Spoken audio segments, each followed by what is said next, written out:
sebenarnya profesi wartawan itu ternyata mirip bisa mewarisi sifat nabi. Kreatif dan dikaitkan dengan disertasi Mas Hadi tadi dengan jurnalistik profetik, artinya selain kreatif, wartawan harus punya karakter dong. Harus loh.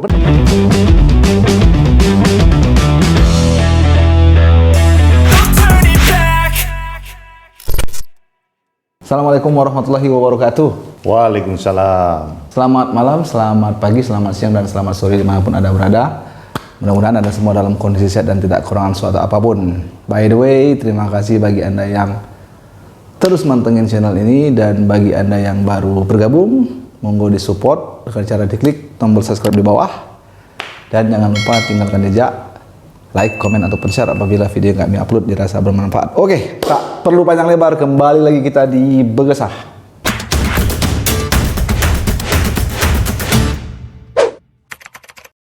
Assalamualaikum warahmatullahi wabarakatuh, Mas. Waalaikumsalam, Bro Wiwin. Luar biasa.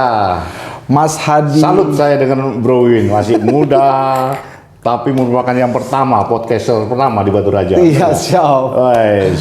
Mas Hadi Prayogo. Siap. Kabar sehat? Ya, sehat-sehat. Mas Hadi sekarang masih di Tribun Sumsel dan Seribu? Ya, kebetulan setelah saya melalang buana, saya cerita dikit, Mas. Ya. Jadi saya menjadi wartawan tuh sekitar tahun 90-an, 1990. Kebetulan di grup Tribun Network. Oh, langsung ya? Langsung. Oke. Jadi awal pertama saya masuknya melalui grup yang di Surabaya, namanya Harian Surya. Harian Surya Surabaya. Oke, tahu. Nah, kemudian keliling di sana, sempat keliling di Pulau Sulawesi, di Manado, di Palu, kemudian juga di keliling Jawa.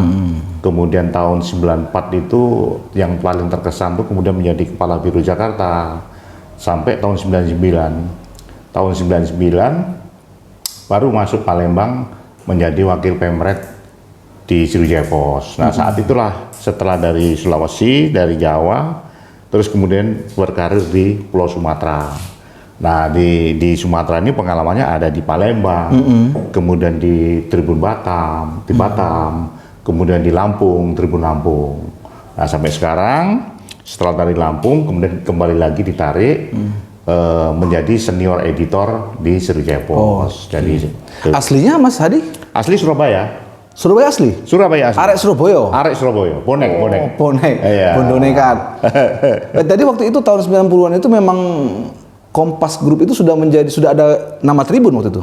Belum kan? Nama Tribun itu ada di 2003 ke atas baru Tribun. Sebelumnya adalah nama-nama asli media masing-masing. Nah, ketika tahun 2003 diawali dengan Tribun Kaltim waktu itu, kemudian di atasnya mulai nama-nama Tribun itu. Bukan Tribun Timur, bukan? Setelah dari Tribun Kaltim, Tribun Timur. Oh, yang tenar tuh Tribun Timur itu? Iya, yang sampai sekarang besar, Iya. subscribe-nya, kemudian medsosnya itu Tribun Timur. Oh, artinya Mas Hadi memang berkecimpung di dunia jurnalistik ini awal memang langsung masuk ke grup Kompas? Masuk langsung ke grup Kompas. Dulu kuliah di mana? Saya di Fakultas Ilmu Sosial dan Ilmu Politik Universitas Airlangga. Tahun berapa lulus? Jadi begitu lulus 3 bulan saya langsung kerja, Mas. Jadi ya sekitar tahun 90-an lah, 89 atau 90. Ngomong-ngomong Mas Hadi umurnya berapa sekarang? Ya sekarang sudah 58 saya.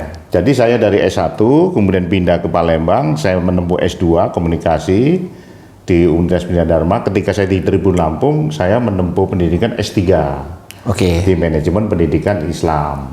Kita cut situ dulu. Ya. Artinya untuk Sumatera dan Palembang khususnya ini menjadi ya katakanlah dermaga terakhir mungkin ya? Iya. Artinya sudah bermukim di sini? Mungkin ini saya kan sejak tahun 99, 1999 ya di Palembang ini sampai sekarang masih di Palembang. Tempat pindah-pindah ke Batam tapi balik lagi, terus pindah ke Lampung balik lagi karena basisnya saya di sini, Mas. Anak istri saya di sini. Artinya walaupun tugas di mana-mana, rumah di sini. Rumah di sini. Nah, waktu tugas ke Batam, ke Lampung itu anak istri dibawa juga? Enggak, anak istri tetap di Palembang.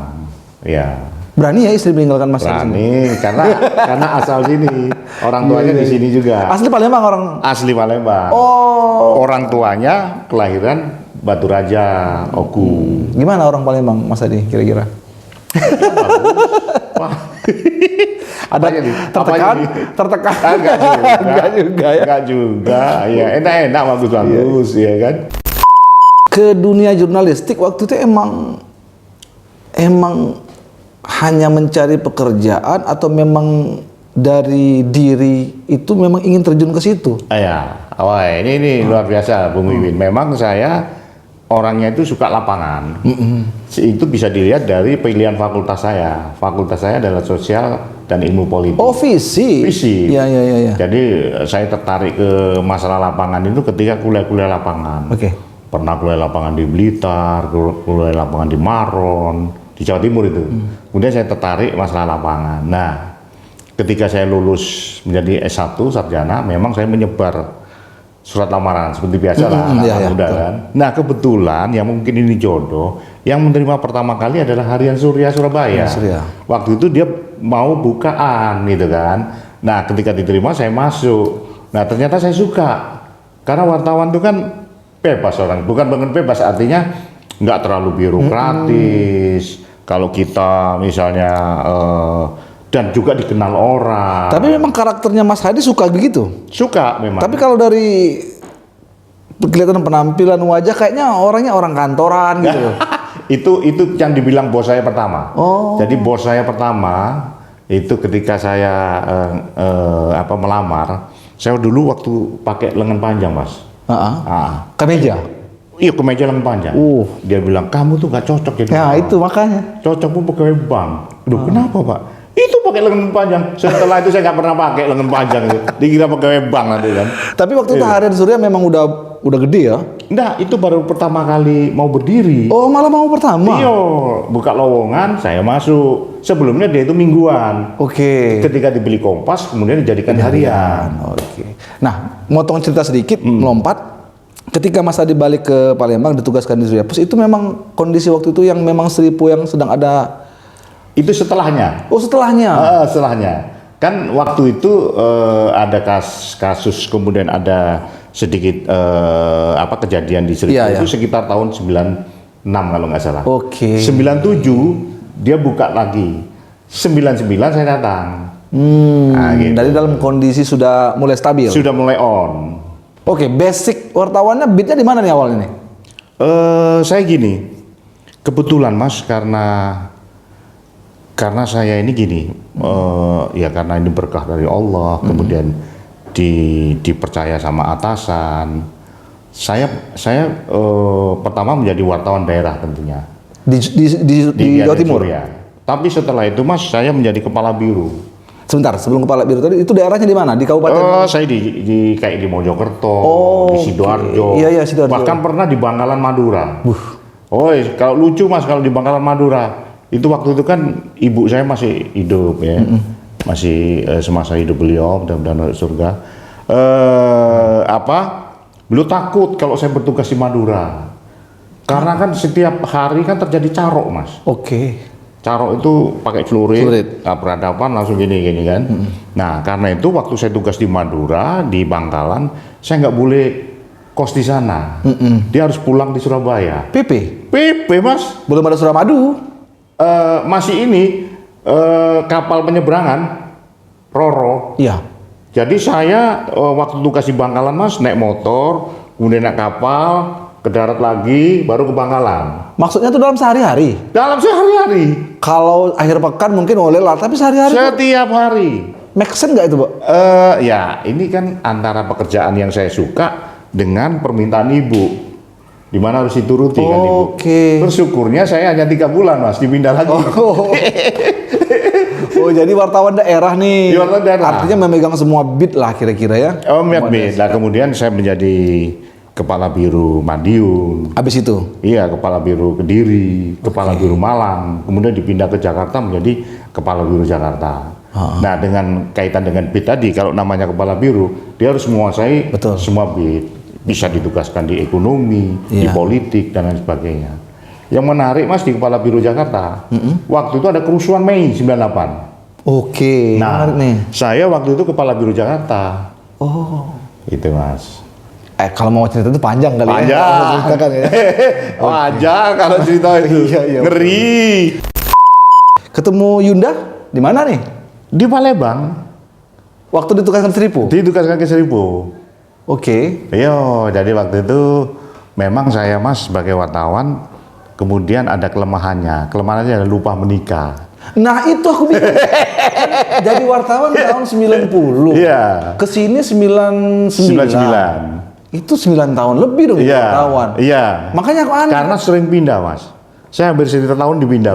Keasikan kerja atau gimana nih? Ya, keasikan kerja atau memang takdir, jodohnya ada di Palembang, sehingga saya harus ke Palembang dulu, baru mendapat jodoh. Iya padahal kan di selama durasi dari 90 ke 99 itu kan mungkin duit banyak, Iya. ganteng, besar tinggi. Iya, yakin Mas. Nggak ada salahnya bener itu. Nah, yang menarik nih ketika Mas Hadi mengambil S3, disertasinya kalau nggak salah membahas soal jurnalistik profetik ya. Ya, Apa nih Mas? Yang dibahas di situ apa? itu ada background Mas. Oke. Jadi saya boleh back sedikit ya. Jadi tahun 2014 saya kan berserta beberapa kawan yang lain diajak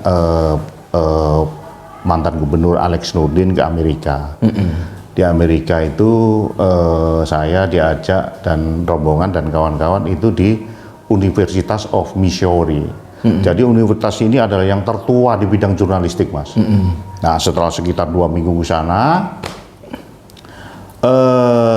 kemudian baliknya Pak Gubernur itu waktu itu Pak Alex kan memang senang sekali dengan jurnalistik ya. Dia orangnya sangat visioner. Oke. Kemudian dia ada membagi lahan di Jakabaring Sport City. Ada lahan untuk sekolah tinggi olahraga, sekolah tinggi pariwisata. Nah, sebenarnya ada juga lahan sekolah tinggi jurnalistik. Cita-cita beliau itu adalah ada sekolah jurnalistik di sini. Itu kan. Nah, saat itu kebetulan saya diminta juga untuk istilahnya merencanakan sekolah itu seperti apa. Saya sempat diajak kita sudah melakukan perencanaan dengan beberapa unsur terkait ya, termasuk dengan Mas Untung bagian humas protokol itu ke Jakarta, terus kemudian studi banding di MNC. Artinya kemudian saya tergerak pada saat itu sekitar berapa tahun yang lalu tuh, sekitar 9 tahun yang lalu itu sudah tergerak pingin bikin sebuah pendidikan jurnalistik. Nah, tapi nggak tercapai. Pada saat ini ternyata Pemprov Sumsel disibukkan dengan Asian Games, ya kan? Nah, sehingga terbengkalai uang itu, perencanaan itu. Nah, akhirnya kebetulan apa ini entah jodoh atau enggak, atau ini sebuah kebetulan atau memang ini sudah jodohnya. Itu ketika saya ditugaskan di Tribun Lampung tahun 2019, itu kan COVID, Mas. COVID kan tahun 2020. Iya. Nah, tahun 2020 akhirnya kan kegiatan kantor itu sebenarnya minim. WFH, ya kan? Kemudian saya berpikir, WFH ini sesuatu yang nggak produktif. Betul. Ya kan? Kita kebanyakan ini. Nah, akhirnya saya berpikir untuk kuliah lagi meneruskan. Karena saya sudah S2, akhirnya sekolah S3. Karena Mas, saya ingin mengembangkan yang namanya jurnalistik profetik. Saya waktu itu kan, atau jurnalistik kenabian. Nah, ini kalau di perguruan tinggi biasa, ini tidak bisa diuji, Mas. Harus diuji di perguruan tinggi Islam. Nah, pilihan saya adalah UIN Raden Intan Lampung, karena di situ adalah profesor-profesor Islam. Akhirnya saya membuat sebuah disertasi berjudul manajemen pendidikan jurnalistik profetik. Nah, ketika diuji ya ada sekitar 7, Mas. 7 profesor, doktor yang menguji saya tentang teori jurnalistik profetik. Oke. Itu latar belakangnya apa tuh ngambil itu? Nah, jadi gini, apa yang mendasari Mas Hadi? Yang mendasari sebenarnya adalah masalah jurnalistik kekinian. Kenapa? Sekarang ini dengan munculnya medsos, media online gampang sekali, tetapi diiringi dengan pendidikan dari wartawannya yang tidak memadai. Orang terkadang hanya disuruh aja, sini kamu jadi wartawan, dah bekerjalah. Jarang sekali ada pendidikan. Akibatnya apa, Mas? Banyak terjadi berita hoax, berita fake, berita menfitnah, berita tidak check and recheck. Lah ini kan menjadi permasalahan. Nganar kalau bahasa orang Palembang. Nganar gitu kan, nganar gitu kan. Akhirnya apa? Yang dirugikan masyarakat. Iya. Akhirnya arti dari pers itu sendiri yang sebagai lampu penerangan sudah nggak bisa lagi. Malah membuat sebuah lampu yang membingungkan. Iya. Masyarakat ini bener apa enggak? Ya kan? Ini bener apa enggak? Nah seharusnya karena itu kemudian ada pemikiran saya bagaimana kalau sebenarnya profesi wartawan itu ternyata mirip bisa mewarisi sifat Nabi. Betul. Harusnya. Ya ini staf, sidik, tablik, amanah, fatona. Sidik itu Mas jujur. Sifat Nabi itu jujur. Dan ini seharusnya dimiliki oleh wartawan kita. Iya. Kak jujur ya kan. Terus kemudian tablik menyampaikan. Nabi menyampaikan wahyu, tidak menambah dan mengurangi, Mas. Nah seharusnya wartawan juga gitu, kalau dapat informasi jangan ditambah-tambahi, jangan pula dikurangi. Apa adanya informasi itu. Amanah. Nabi itu bisa dipercaya. Nah seharusnya wartawan juga harus dipercaya. Fatona, cerdas. Nah harusnya wartawan juga cerdas. Nabi, Mas, punya murid, punya anak buah, bukan murid ya istilahnya ya, atau sahabat kalau di Islam kan, kalau murid Pengikut lah. Iya pengikut, itu nggak gampang loh Mas. Sekarang berkembang menjadi miliaran. Nabi itu cerdas. Alangkah baiknya juga wartawan itu mewarisi sifat-sifat Nabi ini. Nah itu dengan adanya itu kita meskipun ideal ya, tetapi dengan mewarisi sifat Nabi itu, saya kira berita hoax, berita fake udah nggak mau lagi, karena nggak sesuai dengan sifat-sifat Nabi. Itulah landasan dari jurnalisme profetik. Ya dengan melihat fenomena yang terjadi sekarang di era-era digital ini, yang orang dengan gampangnya bikin media. Nah kalau Mas Hadi sendiri melihat fenomena yang terjadi sekarang ini, ya katakanlah sebagaimana kita tahu kompetitor kita ini kan bukan hanya katakanlah antar perusahaan pers, antar rekan wartawan, medsos. Nah, ini gimana nih Mas? Kalau menurut pendapat Mas Hadi? Itu dia Mas. Saya ini kan menjelang akhir dari karir saya di grup Tribun. Saya insya Allah tahun depan posisi pensiun. Nah sehingga dalam hati saya berpikir saya harus melakukan pengabdian jurnalistik. Ini benar, dari pengabdian jurnalistik. Nah berhubung saya lokasinya di Sumatera Selatan, kemudian saya tahun 94 juga sudah menjadi anggota PWI, akhirnya pengabdian jurnalistik itu saya salurkan di PWI. Karena itu Mas tahu, kawan-kawan lain juga tahu, barangkali saya mau mencalonkan dengan tagline pengabdian jurnalistik Mas. Nah dengan niat utama adalah tumbuh bersama di era digital. Inilah digital inilah bagaimana? Karena saya ke lapangan banyak keluhan kan. Misalnya keluhan banyak kawan-kawan juga kesulitan mengurus sertifikasi Dewan Pers. Terus kemudian mereka hanya senantiasa mengharapkan ADV-nya dari bupati wali kota. Nah, gimana kalau kembangkan digital? Karena prinsipnya digital ini Mas tidak ada persaingan. Mas punya, tetangga Mas Wiwin punya, tidak ada persaingan. Yang ada adalah siapa yang kreatif itulah yang dapat uang banyak. Betul. Gitu Mas. Tergantung siapa yang. Nah kita mendidik supaya kawan-kawan ini kreatif. Termasuk podcastnya Mas Wiwin ini. Kreatif dan dikaitkan dengan disertasi Mas Hadi tadi dengan jurnalistik profetik, artinya selain kreatif, wartawan harus punya karakter dong. Harus loh. Artinya itu karakter dong. Harus menanamkan karakter. Ya katakanlah staff. Iya. Persis. Iya. Artinya itu jurnalistik karakter lah. Iya. Karakter Nabi. Iya karakter Nabi dalam menyajikan informasi. Benar sekali Mas. Kalau berkaitan dengan bisnis itu gimana nih kira-kira kalau kita betul-betul menerapkan itu ya, ya memang bagus itu ya. Cuma kan kadang sisi bisnis media ini kan kadang bertentangan gitu loh. Jadi begini, media tidak harus ikut-ikutan menyiarkan berita hoax supaya lebih dikenal. Tidak harus menyediakan. barangkali di era yang sekarang ini masyarakat butuh, Mas, pers yang jujur, Betul. pers yang bersih, pers yang tidak memihak, pers yang independen. Barangkali kalau ada pers atau perusahaan media yang melakukan itu sangat disukai. Karena biasanya, Mas, dalam teori bisnis itu kan ada red area, blue area. Jangan bermain di red area yang banyak berita-berita hoax ini. Iya. Kita harus main di blue, sesuatu yang baru.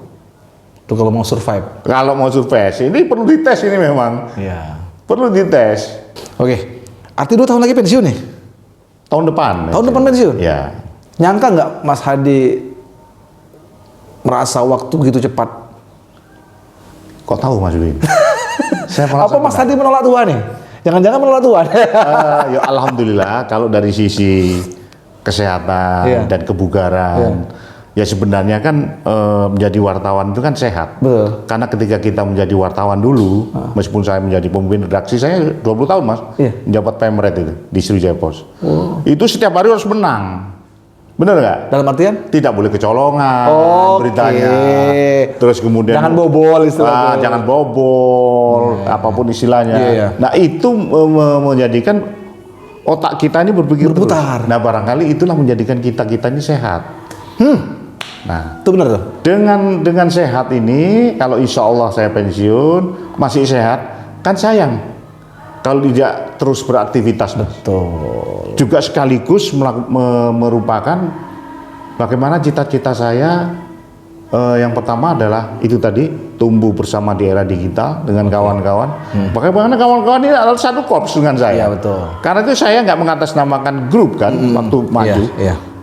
Saya tidak mengatasnamakan grup Tribun atau apa enggak. Saya pribadi seorang jurnalis. Kawan-kawan saya, tim saya juga beragam medianya. Kalau menyinggung ini pemilihan ya, tapi ini kan enggak, ini selang-seling aja. Malah kita singgung nanti, sebentar lagi. Iya, itu. Ngomong-ngomong Mas Hadi nggak ngerokok kan? Enggak ngerokok saya. Dari awal jadi wartawan? Oh enggak, sejak punya anak. Nah itu makanya. Ya, saya dulu rokok saya nggak perlu nyebut merek misalnya ya. Pokoknya rokok-rokok Jawa Timur lah kali ya? Enggak, Cisamsu, Marlboro. Berat itu. Iya, ketika saya ngerokok ya, kemudian sama anak saya, Tegur. Pak jangan ngerokok Pak, gini. Itu ya sudah mulai saat itu saya nggak ngerokok lah. Sekarang anak udah gede semua? Udah besar. Oke. Nah balik ke PWI. Ini kan sejak jelang pensiun kata Mas Hadi tadi ingin melanjutkan aktivitas karena otak masih terus berputar. Iya. Nah ini kan kalau tidak salah yang kedua kali ya untuk Iya, Mas Hadi iya, kedua mengikuti kali. kontestasi Iya, di benar. PWI. Apa sih Mas yang menjadi goal Mas Hadi sendiri? Nah, itu dia.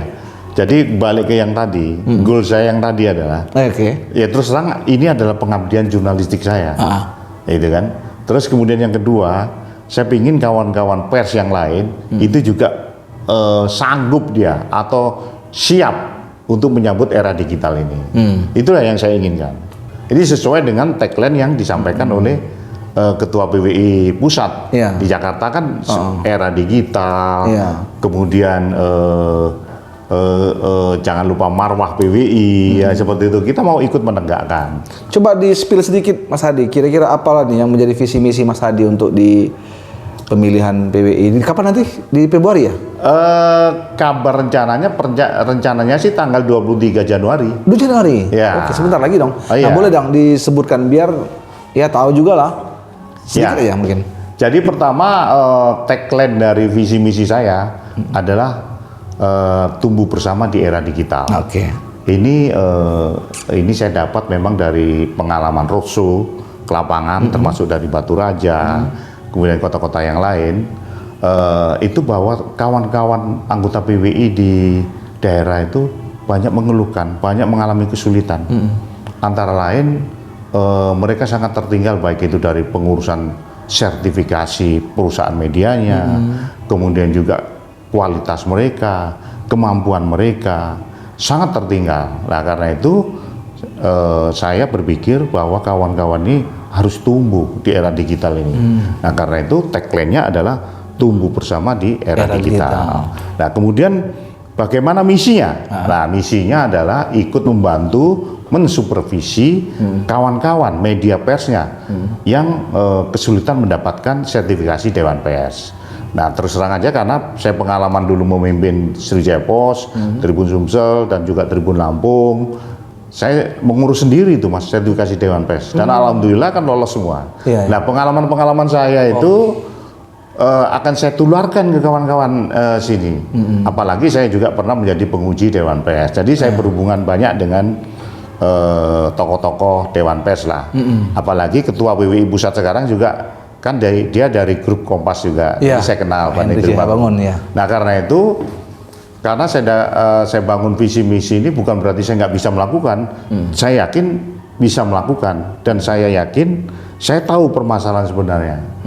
Nah antara lain misalnya saja nanti bisa aja kawan-kawan yang belum punya sertifikasi Dewan Pers bisa kita kolektifkan, nanti kita undang anggota Dewan Pers, kemudian menilai apa-apa yang kurang, itu satu Mas. Kemudian yang kedua saya lihat juga kawan-kawan di daerah dan juga di kota Palembang tentunya yang hanya mengandalkan pendapatan mereka ini dari Pemda, Iklan direct lah. Iklan direct. Iya. Padahal sebenarnya ada ke programmatic, Nah, itu. ada Google AdSense. Nah itu yang nanti kita latih, istilahnya menjadi konten kreator yang baik. Nah, yang lain misi yang lain adalah pendidikan, Mas. Jadi rata-rata saya lihat pendidikan kawan-kawan di daerah maupun di kota itu adalah SMA. Nah nanti kita kasih beasiswa, Mas. S1, S2, S3 kalau perlu kan. Dan ini bukan berarti aku tanpa dasar. Saya sudah ada perencanaan. Saya kebetulan juga ketua forum CSR Sumsel. Oke, baru dilantik. Iya, baru dilantik. Itu. Nah, itu barangkali bisa saya sambungkan, saya carikan BUMN sehingga kawan-kawan bisa masuk. Itu dari sisi pendidikan jurnalistik. Dari sisi religi, kan kita kan harus religi juga, jangan ingat dunia aja. Tadi jurnalistik profetik Jurnalistik profetik. masuk unsur religi itu. Ya, juga dan termasuk bagaimana kita berangkatkan supaya nilai keimanannya lebih tinggi, Tidak halal haram hantam itu kan. umroh dan lain sebagainya. Kita itu antara lain sih yang penting-penting itu Mas. Jadi yang terus membangkitkan SJI karena kebetulan dari Jakarta kan mau menghidupkan SJI, Sekolah Jurnalisme Indonesia, ya kan? Itu benar-benar kita garap nanti. Oke. Sekolah Jurnalis Indonesia ya. Nah, yang namanya pemilihan kan ya ada dua kemungkinan kan? Ya. Ya Mas Hadi tahu. Ya, betul. Nah, apakah yang menjadi cita-cita di benak Mas Hadi ketika jadi eksekusi nih? Ya. Nah, andai kata maaf. Andai kata ya kita jangan sampai ke situ ya. Ya. Apakah akan terus menjadi Ya, cita-cita jadi yang memang diteruskan? Mas dalam setiap usaha ini kan harus menang. Ya, betul. Tapi bukan berarti kita tidak menerima kekalahan. Betul. Kalah ya kita harus legowo, ya kan. Tapi kalau namanya bertanding harus menang. Tapi seandainya bagaimana posisi saya ketika tidak memimpin di PWI, ya saya tetap melakukan itu Mas. Bikin Kan lembaga banyak jalur-jalur yang lain. Ya, betul. Banyak jalur-jalur yang lain. Itu kita tetap berkreasi karena bagaimanapun kita jangan mati di situ. Betul. Artinya toh berkarya itu bisa di tempat lain. Betul. Nggak masalah. Justru saya senang sampai sekarang ini calon PWI kan ada ketua PWI kan 7. Itu sangat luar biasa. Oke. Tapi itu bagus Mas. Ini artinya seru. Seru ya. Dan semua saya kira, saya bilang ke kawan-kawan bahwa niat kawan-kawan calon PWI, ketua PWI ini bagus semua. Mau memajukan PWI Sumsel. Nah bagaimana cara kita, strategi kita mendekati kawan-kawan, kemudian visi misi kita sehingga mereka itu percaya sama kita, itulah permasalahannya. Dan jangan lupa juga kalau kita udah berjanji visi misi, tolong laksanakan. Jangan sampai visi misi itu kemudian nggak dikerjakan, sehingga istilahnya ngoyo dia membuat visi misi itu tanpa tahu backgroundnya.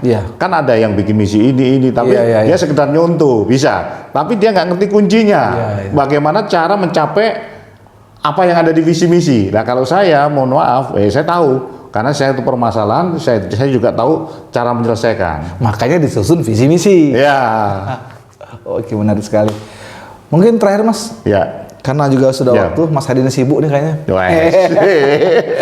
Ada nih mungkin yang ingin disampaikan kepada ya junior-junior Mas Hadi seperti kami-kami baik di kota maupun daerah termasuk kawan-kawan di organisasi. Silakan Mas Hadi. Ya, jadi Kita terus terang closing. aja saya sangat senang, saya sangat bangga dengan apa yang dilakukan oleh Bro Wiwin ini atau Mas Wiwin atau Kak Wiwin, ya kan?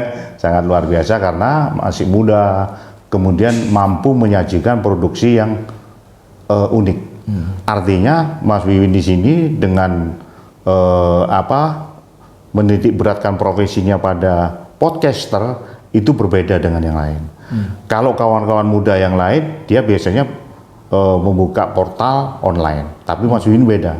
Dia lebih ke podcast. Ini sesuatu yang luar biasa. Mas, seorang yang sukses itu bukan karena dia kuat modal, tidak. Tapi seorang yang sukses adalah yang pertama. Nah, karena itu kalau saya lihat di podcast ini kan jarang kan di Batu Raja. Kembangkan terus. Siap. Nggak usah ragu-ragu, dan kalaupun itu di awal-awal agak berat, lah itulah namanya usaha. Iya. Semua usaha memang di awal yang berat. Itu sih, Mas. Oke. Mas Hadi, terima kasih ya, Ya. telah meluangkan waktu untuk bergesah di program channel saya ini. Ya. Mudah-mudahan apa yang Mas Hadi cita-citakan kita doakan tercapai, semua Amin. terkabul. Amin. Dan mudah-mudahan nanti pensiun menjadi pensiun yang bahagia Amin. dan lain sebagainya. Ya. Terima kasih telah menyaksikan video ini dan kami akhiri pergesahan kami pada malam hari ini dengan ucapan wabillahi taufiq wal hidayah. Assalamualaikum warahmatullahi Warahmatullahi wabarakatuh.